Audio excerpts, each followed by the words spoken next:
Howdy folks, Bricks and Quacks here with a new WWE ring I just built. So first things first, I actually do really like this base plate, and if you look right there, the brand is actually Max. I did pick this up at Walmart. Unfortunately, I only had green and dark blue, so I really wanted gray or black, and I don't think they make a black base plate, so instead, I did decide to use one of my extra light gray ones that isn't Lego, but I feel like the pieces are pretty stuck on there, which is pretty good. So one of the things I really like about this build is the announcer's desk.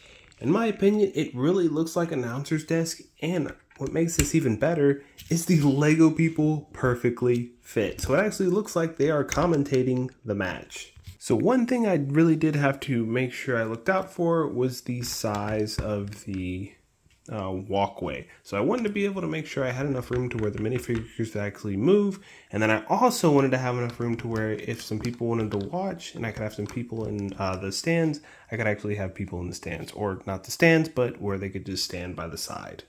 I also did leave the entrance ramp open, so if in the future I decided to add another base plate right here and create a nice fancy entrance ramp, it's easily attachable right here. So all I have to do is just remove these pieces and then just attach it right here.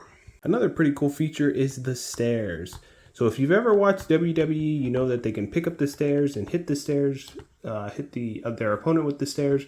But unfortunately, these are too big and it doesn't look right, but at least the minifigure can walk up and down the stairs and it actually looks realistic.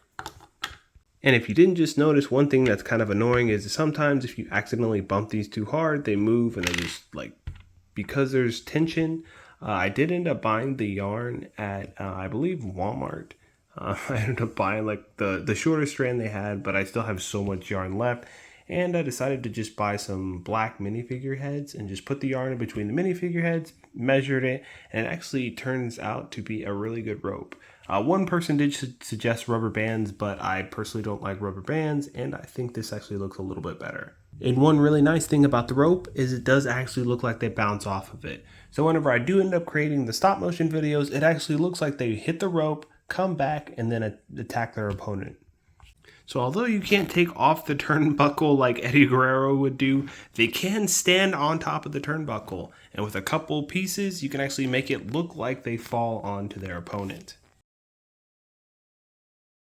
And these are all my WWE minifigures. So there's Finn Balor, Chris Jericho, AJ Styles, Braun Strowman, Dean Ambrose, Seth Rollins, Brock Lesnar. Pretty much everyone from every generation that was pretty popular. If you have a question on who is who, just comment below and I will let you know. Because I'm pretty sure I have them all, including the likes of John Cena, Stone Cold, The Rock, Sting, Jey Uso, Jimmy Uso. Heck, we even have Ronda Rousey in the back over there. And then to top it off, there's Vince McMahon himself in the flesh.